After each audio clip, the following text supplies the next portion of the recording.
Welcome to The Ascended Table, the podcast where we blend science-backed advice with supernatural secrets and deeply personal stories to help you build the life you truly desire. If you've ever felt like there must be a deeper level to health, success, and personal power, you're in the right place. Get ready to pull up a seat. The truth is being served. This is The Ascended Table. Welcome to The Ascended Table.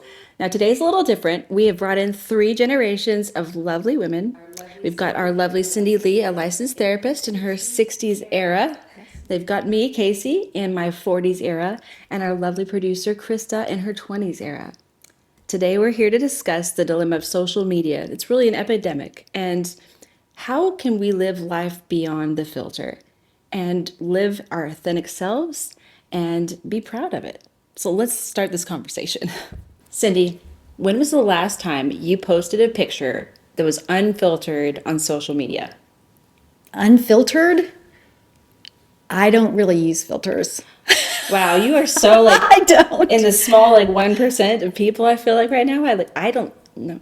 I'll do the lighting changes and things like that. But as far as putting it in a different app and stuff, I don't use the filters. Well, that's good. I don't have time. I think most people are. Because what would you say? Does your generation, or do you see people using filters a lot, or?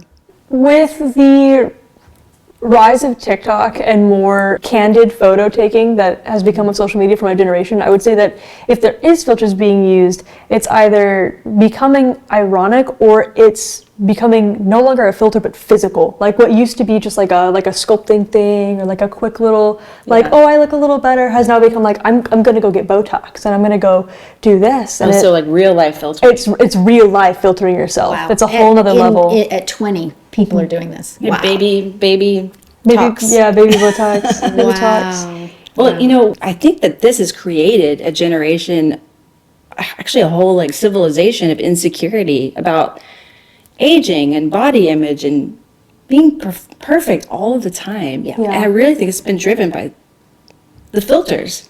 Started way back when, and now it's amazing what you can look like, but only digitally. Yeah, it's a real problem. I see it in my practice all the time. We've got young people, 20s and 30s, coming in with depression and anxiety and feeling essentially not enough. And the issue with that is that it starts whittling away our self-esteem and really living our life more authentically. And that's just a super hard thing for people to accept. Yeah, I mean, it's almost like you see this person that's on the digital screen in your hand, and that's the person you're expecting yourself to be. So then it's almost like striving for a goal you can never, ever achieve. Yeah. When Snapchat was just massive and huge, and everybody was on Snapchat, and it was this crazy thing, I remember that I started getting really into filters, and I ended up taking, for 3 years, it was every photo I ever took had a filter. Mm-hmm. And so before I would get to the filter page, I would be on the regular camera view, and I would see myself and be almost disgusted by what I saw. I saw myself as deformed, and I just couldn't look at myself in a mirror the same way because I had no filters. Mm-hmm. And I knew it wasn't okay, and so I started not allowing myself to use filters, and I don't think I've used filters in probably at least 5 years, unless it was just for a funny thing. How does that feel? Does it feel authentic? Fantastic. No, genuinely fantastic. Is it freeing? Yes. Is it freeing? That's the thing that I really want to emphasize, is that this striving for perfection is driving people further away from being able to be okay with who they are and even being present with their lives. Yeah. I think you're the exception from what I'm seeing. So that's pretty. Yes, you're exceptions. Well, and so I think our positioning in this series here is to really start talking about this, because what you talked about, Krista, is something that I've seen in my practice a lot. Yeah. I have clients that come in and and they're beautiful people. I mean, really beautiful young girls come in, but they have what I would call body dysmorphia. They don't see themselves in the reality of what I'm seeing, but they see themselves as it's just completely distorted. And it's like they can't tolerate looking and accepting who they are. And I'm seeing this beautiful person in front of me, and they see and would describe themselves as monsters, as people that would never be accepted or loved. And so we start really having to look at the damage. I would like to start looking at what is the risk here of what we're doing. It started out as fun, I'm sure. Snapchat was fun. But then it's turned really toxic. And I think that's what we need to be careful of. You know, this just occurred to me. So I grew up in the generation of Photoshop.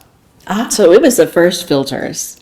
Photoshop did not exist, like probably in the 70s. I could ask Christian when it started existing. But that was something we dealt with a lot because magazines were big. And being on the cover, and that was my goal of perfection. I'm like, look at her skin. It is beautiful. Look how she has no lines. Look how you can't even see her pore holes. Look at how small her waist is. Right. And then we started finding out that they were photoshopped. That is not a realistic human being. Yeah. So it started a while ago. Yeah. That actually starts back in the day with Barbie. Everybody knows Barbie. Mm-hmm. Well, and I love the Barbie movie out. It had a really good shift, and there's a reason why that was so popular. But anatomically, that little Barbie doll that they made is impossible. It's impossible. No one can be that dimension, right? I mean, no one can be that hourglass. You couldn't even hold your weight up, and so we, from little girls, are fed these images. And of course, the biggest way that we learn from itty bitty babies is modeling. And so when we put a little Barbie in front of a little girl and we say, dress her up as a princess and all these different things, but the Barbie is impossible to ever reach. So we're dealing with higher and higher expectations of perfection. And the problem with perfectionism is that it's not obtainable. So you are nothing's ever good enough. You'll never be good enough. We can never reach that. So you're living in the dissatisfaction instead of the authenticity, and they're missing their lives. Something that happened at the start of my, when I first started college, was a rise in, it was Barbie and also Monster High dolls that decided to do different body shapes as Barbies. And so I think the Monster High dolls actually did it better. Yes. I remember. And there's a lot more variety in shapes and in sizes and in it's not just all like hourglass. There's like apples. There's every shape that you could have in a body. And made me hopeful. Yeah. Was that liberating for you? Like, did you grow up with, thinking you had to be this perfect doll? Yeah. Oh, yeah. I mean, I grew up in a family of in a household of mostly adults. And so I remember growing up and hearing all of the I need to lose weight. Oh, my wrinkle's this. So I should go get this done, or I should do this. I need to work out more. I can't wear those clothes. And it was always, I can't, it's not me, or these things. And I remember as a kid being like, man, I don't ever want to think like that. That sounds miserable. And I'm very proud of my family because they've grown a lot and have accepted more of themselves in their skin, and it's made me very proud of them. That's awesome. So you seem to be like the exception to the rule. So tell me about what your generation as a whole, like from your perspective, are they struggling with their body images? Are they posting the filtered crazy videos of themselves? Oh yeah, I mean, any gym ad you see nowadays, 90% of the time it feels like it's a fake filter or some extra cushion in the leggings, and it doesn't feel attainable. And a lot of my friends, I grew up with a lot of cheerleader friends and friends in drill and friends in marching band, and a lot of the uniforms that we had, they would cinch you up. And if you didn't fit the form, you didn't fit in the uniform, and you just couldn't do it. Wow. And that was rough for a lot of the girls that I would talk to growing up, and even some of the men too. And it was heartbreaking to have one of my closest friends look at me and be like, I'm just disgusting. Nobody will ever love me. And I'm like, you're the same size as me. And I'm like, and I would challenge her. And I was like, okay, so what do you think about me? Mm-hmm. And not in a narcissistic way, but if I was like, what about me? Challenge. And she was like, no, you're beautiful. And I was like, then why aren't you? Why are you not just as beautiful as me? Well, that's the body dysmorphia that happens. They can see other people in in a different way, but when it comes to them, and so it's really not what they're seeing. It's not. It's up here. Yeah. So And how does that happen? Like, how does that? Because I can look in the mirror. I can be the case study for this. Right. I look in the mirror and I see all of the flaws. Right. I'm too thick here. I'm too thin there. I'm blah blah blah. How does that happen where we just cannot see ourselves as we are? Well, I think it really depends on how we're defining what we're seeing, number one. And are we looking for what's going right, or are we looking through a critical lens? And if we're looking for the critical lens, again, what you just described is like, I mean, you're absolutely beautiful. But if you're looking for all the things that you would call imperfection, little lines or too thick here or too thin there, you're not, that's what you're going to see. Mm-hmm. And so it's about how people are defining how they're supposed to look. And I think that's what's so dangerous about these filters. And because it's really entering the psyche to where it's not okay to have texture in your skin. It's not okay to have the laugh lines and the wrinkle lines. Yeah. It's not okay to have, oh gosh, you could talk about, Anything. when you get older, Things. cellulite, when you talk about having babies and after We can't even have gray hair anymore. Yeah. I can't wait. I'm so excited. I know it's going to be so pretty too. But I think it's really hard. And I think it's something that we should just be aware of and start pulling back from a little bit. If we can all allow ourselves to start building ourselves up in a way that we start seeing ourselves as beautiful, as worthy, as real, and accept what God gave us when we were born, then I think we're going to really be advancing and evolving our soul. We really will. So would you say that your generation struggles with the same issues? Absolutely. I think more so since the social media thing. I don't know. I don't have the research on this, so I'm just speaking out of my own experience and what I'm seeing. But, it's hard aging. It is. Yeah, I'm experiencing that too. It's really weird. It's really weird to age, by the way. And it's normal, right? So when we go, let's just talk about the life cycle a little bit. We go through, kids can't wait to grow up, and then they go to teenage years, right? And then we start having all the body changes that happen, some welcomed, some not welcomed. Then we go into our 20s and we may start having babies, or 30s, and we might start having stretch marks, things shift and things, and what that does when we are not prepared for that and we can't accept that is that we start in with the self-hatred. As we age even more, in my generation, we've got all the lines, we've got things that just, we're not 20 anymore, we're not 30 anymore. And there has to be a point where we can accept the season of life we're in and honor that and enjoy it.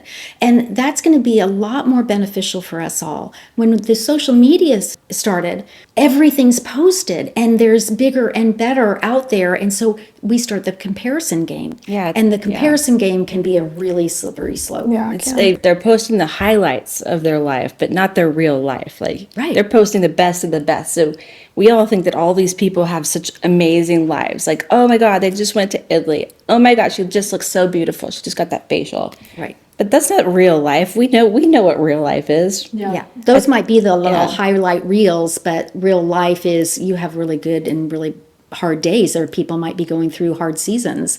And so I think it's super important to realize that what is being posted out there is not necessarily the totality of what that person is. And we need to not expect that our lives should always look like that.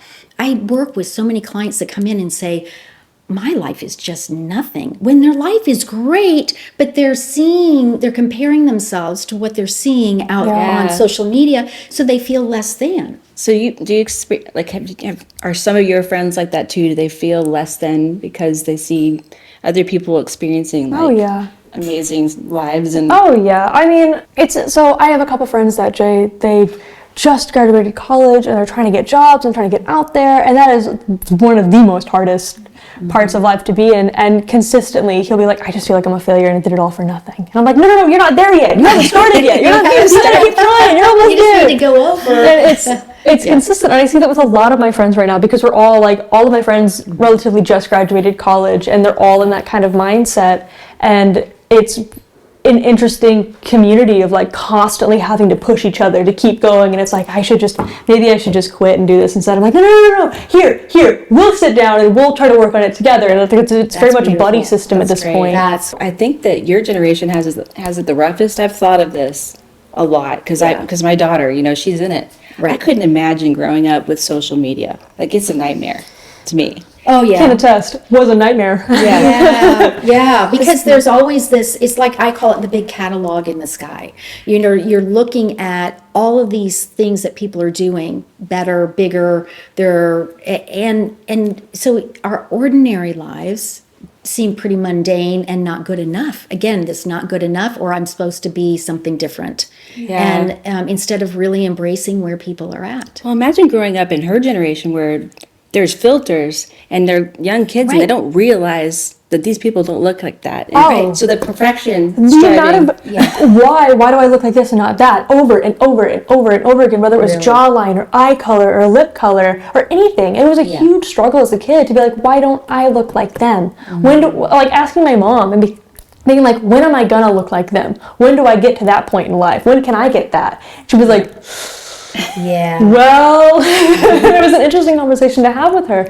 And and especially with unregulated internet.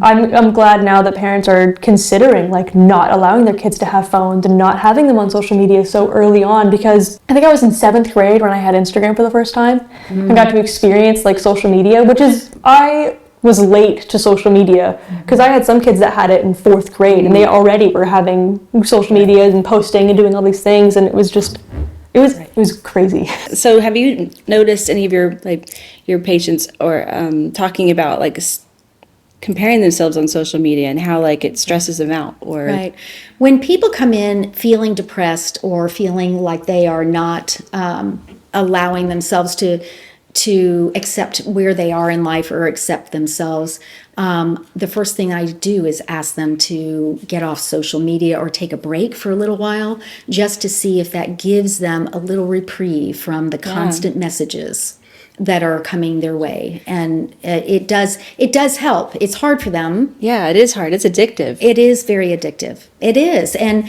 yet it's like when we can't stop the comparison, and I then get them to start focusing on what they feel and who they are, and start, instead of outward focused on everybody else and who they feel like they should be, then they can start focusing on what's going on inside here. Right. And let's focus on you. What do you feel? What do you want in your life? What is it that you aspire to be? And what is creating such disturbance inside that makes you feel not good enough and feeling less than? So I understand that you have limited yourself. Yes. That's awesome. I have. She's given herself screen time. I gave myself screen time. And that's what I did to my daughter, but Put yourself in time I couldn't help myself. I mean, I originally got TikTok because it would make me laugh. It was a good way to just, going to the bathroom, I'm just going to sit here for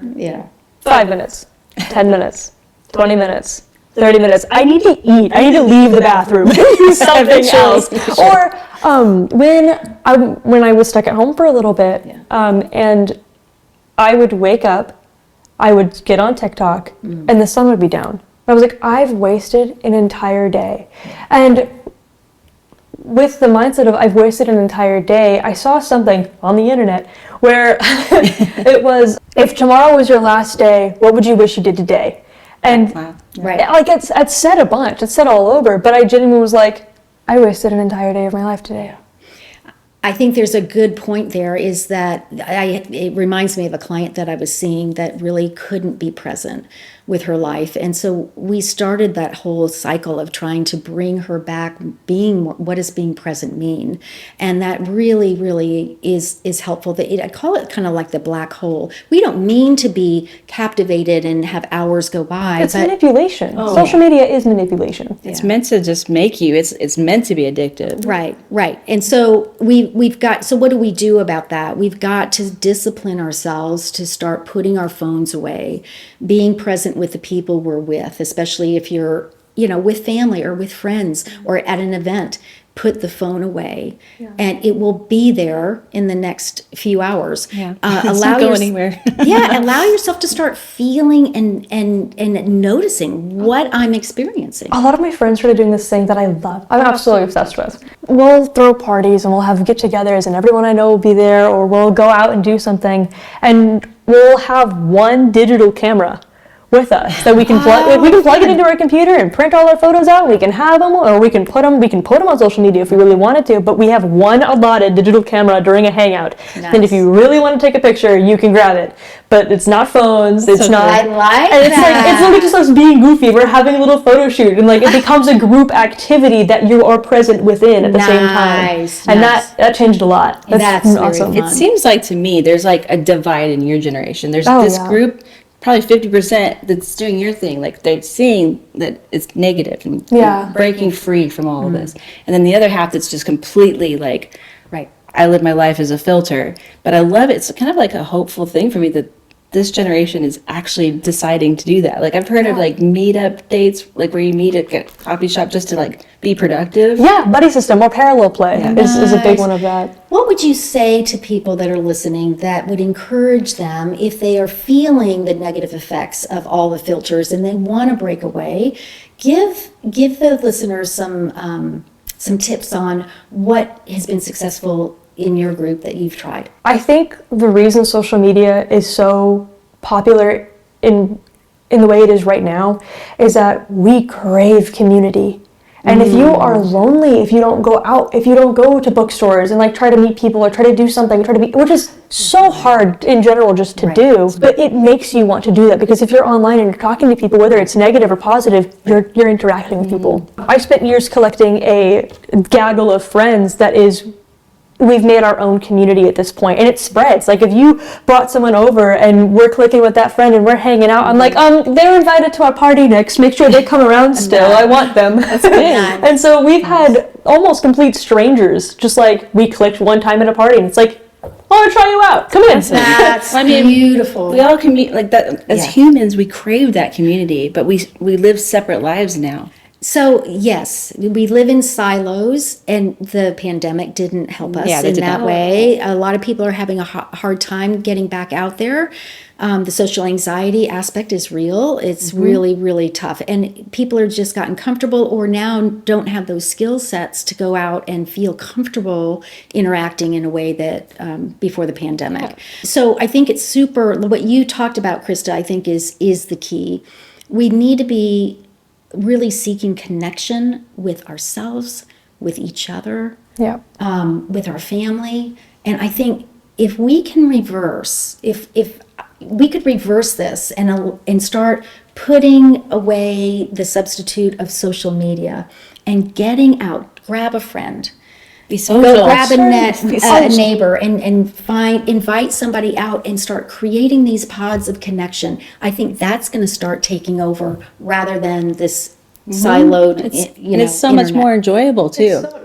It's fulfilling, right? It's so fulfilling. One of the weirdest things that I think did help with the people that I'm surrounded with we've gone way more physical media. So it's physical media. What's physical media? What's physical media? Oh, I'm so excited. Okay, cool. So when I was younger, my mom had, old, huge cabinets of 400 plus DVDs. If me and my sister wanted to watch a movie, she'd burn it. She'd find a way, we'd have that movie. And so we could just always have movies. We could always have music. There was vinyls we could play with. And so I grew up with only physical media for a long time. Physical media. It's because you can touch it. You can touch it. I love it. And she's calling DVR or DVDs. I love DVDs. Well, a lot of my friends, power's out, Wi-Fi's out. We don't have streaming services. You know what? I have a bunch of DVDs in the bag we can definitely watch. And it happened so many times that we'd lose Wi-Fi or something would happen. And they'd be like, all right, what series did you buy recently? I'm like, exactly. And so we've gone more digital cameras. We've gone where it's DVDs or watch parties, and we get together to do things, or it's even just like collecting music as CDs and just doing it. And so the fact that you can touch it and it's not just a screen you can lose yourself in. Well, you have to get together to maybe experience to enjoy that. I got a vinyl, guys. It's a new album that you guys have never heard of. Come over to my house and we're going to listen to it and have a great time. But you know what? This has crossed my mind. It makes total sense. Digital stuff isn't real. It's not. You can't. You can take it away. If my favorite movie, it's in the cloud. Yeah, it's in the cloud. It's in the cloud. So I have a question, because you're both representing different generations, right? So in your generation, Krista, and then I want you to answer the same question. What would you do? What would you say to people in your generation to bring them into more acceptance of who they are, helping them feel loved and authentic and okay just as they are, to bring their self-esteem up? That's a tough one because it's very person to person. But I can say what helped me was trying to perfect myself in the morning before school or before work or anything was exhausting. And it wasn't that I didn't deserve to look my best, or I didn't it was, if I just put on mascara that day, cool. Doesn't matter. It was at one point in my life I stopped wearing makeup and I started back again just because it's been fun. It's it's now become just a fun thing I can do and not I need this before to leave the house. I can't leave without it.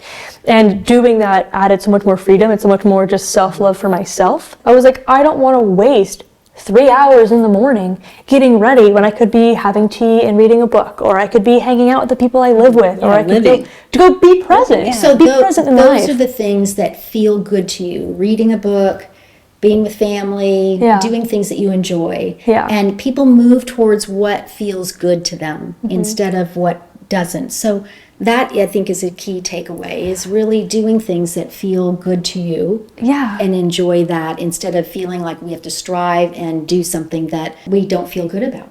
Yeah, exactly. And something else that I found helped, weirdly enough, was so I had an accident a couple months ago, and while I was stuck at home recovering, I was miserable. All I could do was just sit on social media, and I finally deleted it all. I was like, I'm done. I have to find something else to do. I'm challenging myself to do something else. I have family still living in Ireland, and my generations, it's been split. We have some in Ireland and most of us have been in America for so long now that we don't have any of the culture anymore. So I've been sitting down and researching a couple times a day and just journaling what I find out that has to do with different cool holidays or spices you can do or different teas, and it's just helped bring me more of a sense of community with having that little piece of oh, that's mine. Learning new things feels so great to me. And I've experienced the same thing when I'm scrolling. I scroll and I've gotten to the point where I'm like, I don't want to see this stuff. I don't like it. And I've noticed how fast the algorithm is changing now. If I click on one thing or look at one image for a half second longer, I start getting the same thing over and over and over and over again. And it feels bad for your mind, right? It feels like... So I have been consciously changing my algorithm. How do you do that? So algorithm it's looking at what you look like you're interested in the most. Right. And then it'll start feeding you more and more of that. So for example, I looked at this beef tallow cream, okay? And I looked at that ad, and since then I've gotten so many beef tallow videos. I'm like, why? I don't need to know. I already bought the product. Please just move on. My whole feed for a whole day was beef tallow, beef tallow, beef tallow. Here's a good beef tallow. I'm like, so one thing that you can do is consciously search for different things. Search for anything you want to see that you don't want to see in your phone. So you can search for Italy vacations, or you can search for home remedies, DIY things that you're remedies, interested in. So they'll feed you more of that. Oh, that's brilliant. So you can totally search up, put your search terms in there to try and change your whole algorithm, and it will be so night and day different. Yeah. Wow. And I don't think a lot of the generations my age and older realize how much We are fed one little tiny bit of the world. Right. I noticed that a while ago on TikTok, that if I pressed not interested, it would stop showing me those things, kind of. And then if I was consistent, it would stay with it. But then there was an update, and that button went away. Yeah. Which was like, what do I do? So it's very simple to change your algorithm. You just literally type in things like, you know how you have hashtags, right? So type in hashtags like that you want to see in your feed. Daily, just search up like 3 to 4 or 5 terms that will change your algorithm, like things you're not liking. Okay. That's it. Will it change the stuff that's coming through, or do you Yes. have to erase all that? No, it will change it. Like Okay. it's feeding it. So like it says, if you're searching for this, it's like, oh, well, she's very interested in this. So it'll start changing your feed. Like what Nice. you're scrolling through will. So what I have done is I have proven this on Facebook. I allow myself to have a little bit more of the negative, like I'm learning what's going on in the world things, right? Yeah.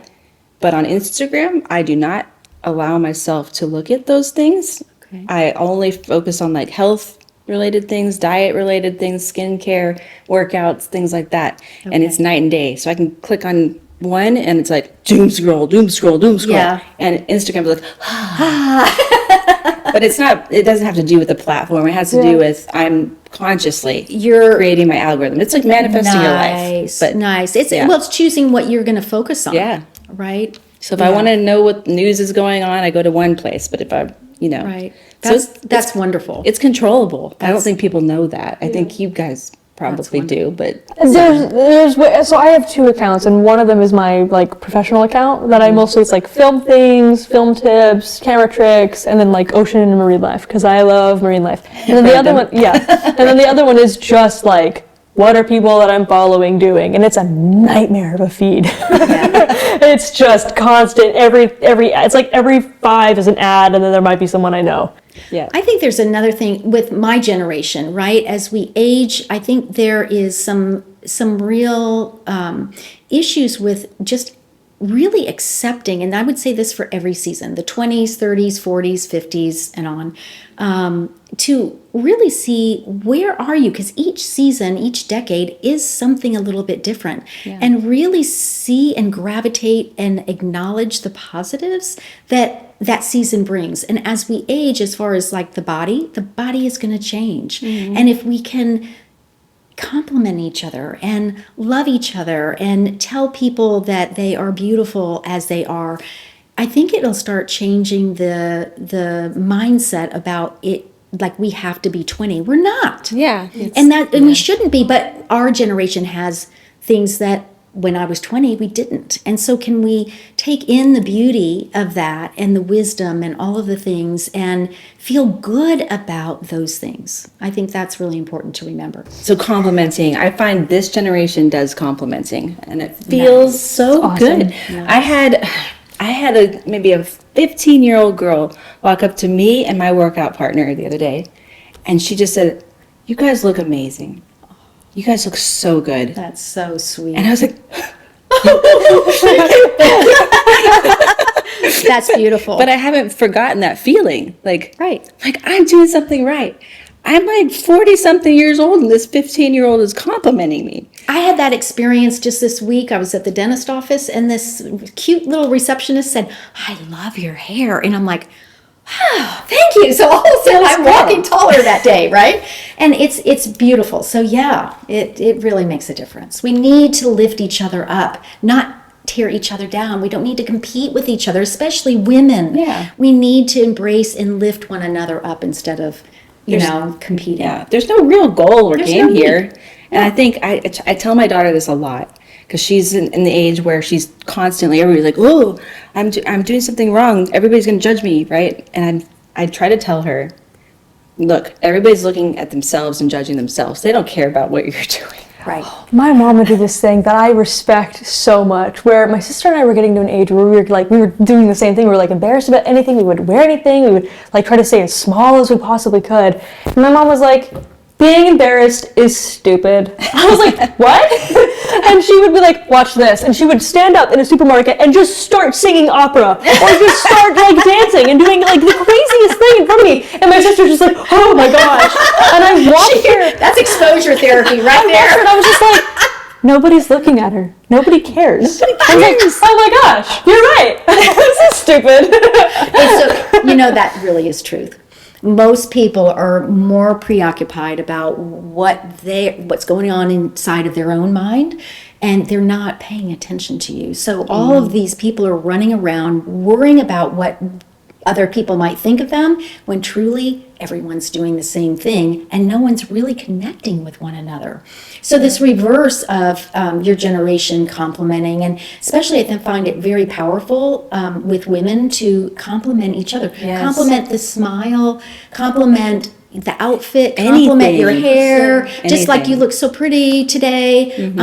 Your outfit matches your eyes, anything. Yeah, it just makes people feel good. So we're here to lift each other up, not tear each other down. And I think that's the thing that we really need to redirect our focus to. We're the only culture that the Western culture is the only culture that really doesn't even honor the aging. In other Eastern cultures, they reverence the wisdom. They keep, the ancestors, as it was, they used to have, those people were really like the queen and the king of the tribes or the villages.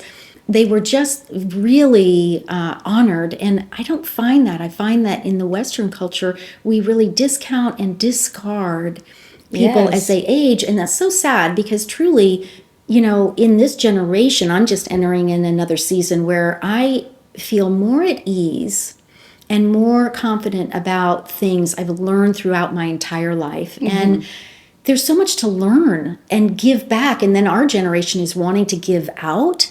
And I think the generations can really start reconnecting if we were to adapt a different mindset than we've done. I totally agree, because I was always told, you're going to love your 40s. But I dreaded my 40s. I was like, oh no, I'm going to be 40. Oh no, Right.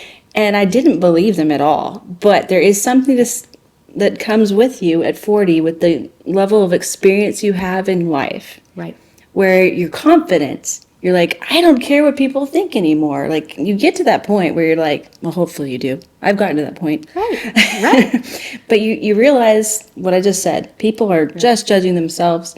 And then you have the wisdom and experience to actually enjoy life. And you have the means to do it. Right. So the 40s, aging should be honored. And it should be like, it just should be honored, because the older you get, the more wisdom you have, the more experience you have in life, and the more you can share with the younger generations so they can be better, faster, And I will say, now in my 60s, I can't imagine myself even being 60, because inside you're still thinking like you're 20 or 30, right? It's a very bizarre, warped kind of concept of time. But as you age, you will realize that this beautiful spirit person is inside of each of us. And if we can connect with that instead of just the physical, we're not going to be in our 60s able to look like our 20s. If we place all our value on that, then we're not going to connect and learn to integrate the generations and the wisdom and the beauty of that person. And you miss out on getting to know a beautiful soul. Some of my good friends are in their 30s and 40s. They're younger. I have a lot of my friends are in their 70s. Life is so much richer in that, and again, you talked about the narrow focus versus the broad focus. It's just so much fun to have people of all different you learn from every age group. And plus the part of being authentic to yourself is so important, because it feels good to the soul, because that's what we want to be. We don't want to constantly be this cartoon walking around, right? Oh, yeah. Right. So being authentic is the key. Yeah. So I think when we're growing up, we think all right, so in my 20s, I'm going to have to act super professional and be like, yes, I'm professional. We don't get to be kids anymore, right? I experienced that too. I was like, oh, I have to act like I'm older, more professional. And when you do that, you lose kills a part of yourself. Yeah, you lose your inner child. One thing I really have perfected, and I love it, because people take life too seriously. That's what I'm going to say. They take it too seriously. Exactly. They have all these expectations about how they should act, and they can't act like a child. I act like a child all the time, and I love it. It's so much fun. One of my favorite things about my generation right now is the term of whimsy.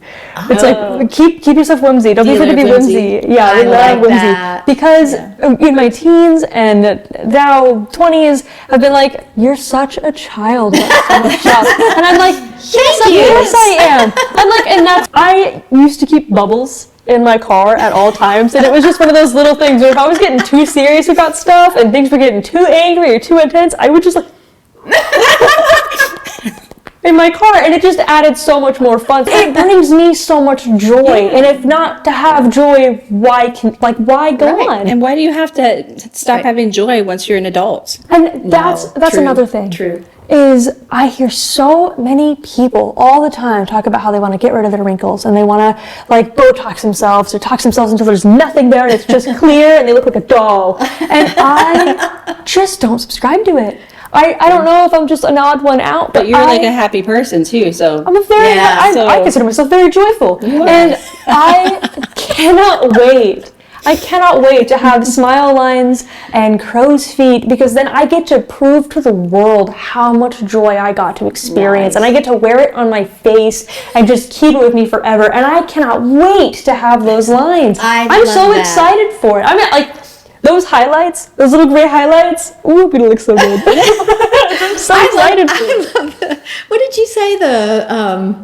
I'm going to wear it on my face. Yeah. I can show the world how much fun I've had. You know, smile lines are happy. They're signs of happiness. Yeah, and I don't know why you'd want to get rid of. I don't know why you'd want to get rid of it. I can't process. So that. I hope you're giving me hope that this can turn itself around. It's going to take, I think, tribes and to create a new. A new reality of what we want to project into the world. We're beautiful just as we are, and we need to embrace that and lift your sisters around you to let people know that the filters are not necessary. Let's just be real. Let's be authentic. Let's embrace life. Let's live life fully. It's so much happier. And focus on what is good, what is edifying to ourselves, what brings us joy, and start living life connected and present and seeing and feeling and experiencing this life. We get this one life to enjoy fully. So let's come up with some takeaways for our listeners. From what I hear, just putting down the phone, like consciously, you can give yourself screen time. I have my so I set screen time up, and I gave my friends screen time. I gave my friends the password, so like I had them set up the password for my screen time, so that I physically cannot be on that app longer than it. Great. That's a way to do it. That's great. I mean, I do it. Go girl. I do that for my daughter, and she's like, "Why do I have screen time?" I'm like, "You have to become a monster after 1 hour of scrolling." So give some limits. I would also say, when you're at the dinner table, don't let the phones be at the table, because then that's not making or TV. Yeah, streaming dinner is not okay. Maybe one time a week, but limit it. Yeah. Put the phone away, because the phone, even being on the table, psychologically tells the people around you that they're not the priority. Right. The desensitization is what we do when people are trying to recover from trauma slowly. If we're trying to change habits, we've got to do it very slowly and methodically. So if people are going to have to unchain themselves or free themselves from their phone being tethered to them all the time, so maybe start doing it for just 5 minutes at a time, and then 10 minutes, and stream it out, because it builds up your ability to be uncomfortable. So we talk about this window of tolerance. I can only deal with it for this long. But if you kind of slowly expand that out, then you recondition yourself without going through major withdrawal. I'm at to a point now with screen time where I can set my phone down and I'll take 15 minutes a day to just be bored.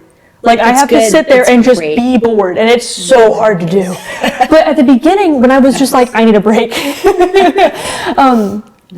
I'd plan something to do in that time, whether it's researching something, or it's learning something new, or I'm practicing a new makeup thing, or painting, or reading a book, or just anything. Even if it's just going on a walk and counting how many things you can see that are purple. Right. Because having nothing when you put it down is so hard. So, Krista, what you're talking about is really, really important, because every time our phone dings, if we hear that go off, have those dogs, and so we get into this addictive cycle where that dopamine hits our brain and we want more. And so that's how do we kind of untether you turn ourselves. Off your ringer.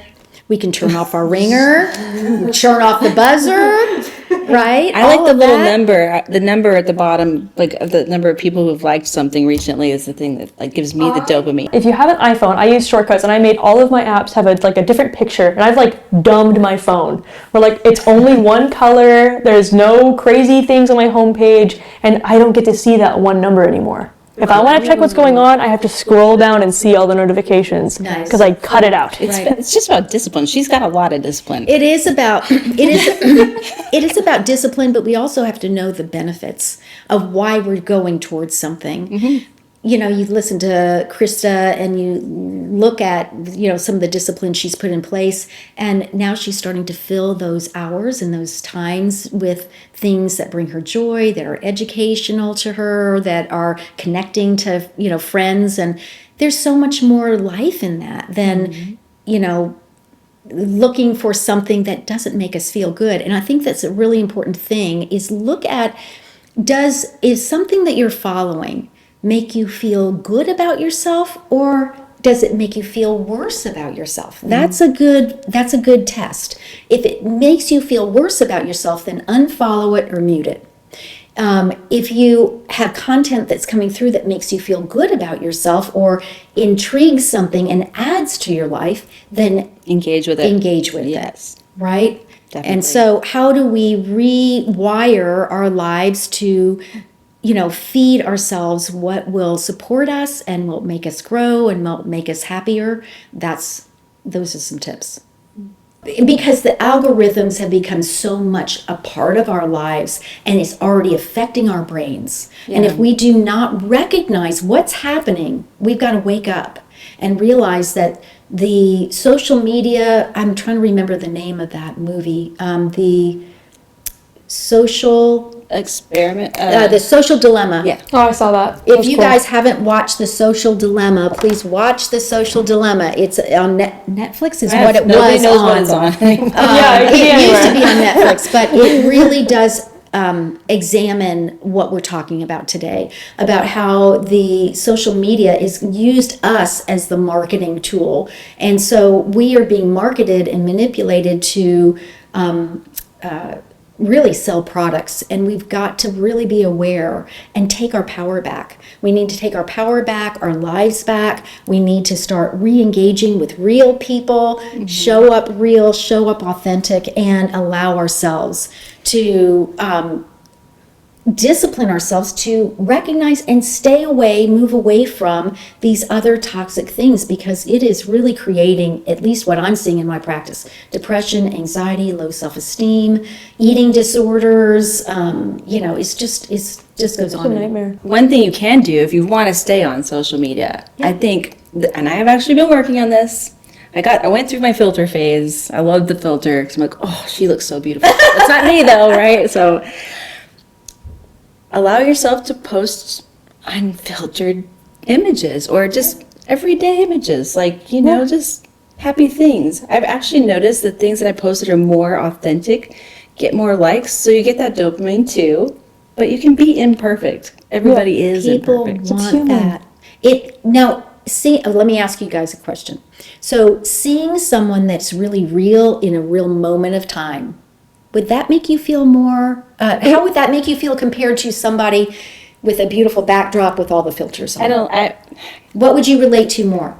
I would relate to the real person, and I'm not judging them. Like, they think they're being judged, but I wouldn't relate to that. I'm like, wow, that's a lot of filter. I spend more time looking at an image that I know for a fact is a genuine picture with real smiles and real people, and you can see them just enjoying a moment. Yeah. If I see any, it's no hate to supermodels, but if I see anything that's supermodel, backdrop, look how perfect I am on my vacation, I'm like, I don't care. Yeah. Mm-hmm. I don't care. Because you can't relate to It's it. staged. And it doesn't make you feel good about yourself. I mean, I think the main point here that I'm taking away from all this is that the more real we can be, if we can be an example and let that spread to our circles, then this could go viral. This could be really important, and I hope it will. Because if we can start showing up as human beings, imperfect and beautiful all at the same time, Show off your whimsy. then how much more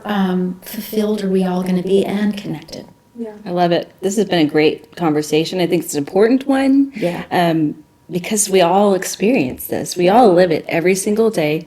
And I think we just need to take a step back and be human again. Yeah. Amen. Yeah. I just love that conversation. But I feel like there's a hashtag involved with this that we could start, going viral with. Hashtag share your whimsy. So thanks for pulling up a chair, and we will see you next time at The Ascended Table.